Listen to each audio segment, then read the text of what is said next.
இந்த அன்னாசி பழத்த நல்லா பார்த்துக்கோங்க. அதேமாரி இந்த ஆப்பிளையும் நல்லா கவனிச்சுக்கோங்க. இந்த ஆம்லெட்டையும் நல்லா பார்த்துக்கோங்க. இப்ப நீங்க பார்த்த அந்த அன்னாசி பழம் எதுன்னு எனக்கு கண்டுபிடிச்சு கமெண்ட் பண்ண போறீங்க. உங்களுக்கான டைம் இதோ.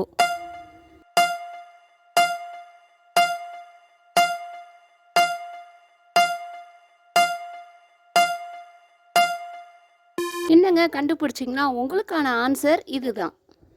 நீங்க 2வதா பார்த்த அந்த ஆப்பிள் எதுன்னு இதில எனக்கு கண்டுபிடிச்சு கமெண்ட் பாக்ஸ்ல கமெண்ட் பண்ண போறீங்க. உங்களுக்கான டைம் இதோ.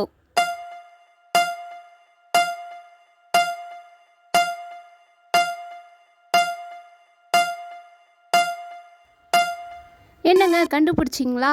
உங்களுக்கான ஆன்சர் இதுதான்.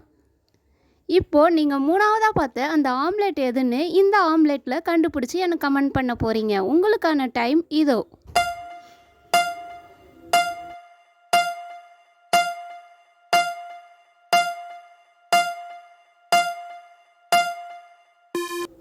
என்னங்க கண்டுபிடிச்சிங்களா? கண்டுபிடிச்சிருந்தீங்கன்னா மறக்காம கமெண்ட் பாக்ஸ்ல கமெண்ட் பண்ணுங்க. Thank you.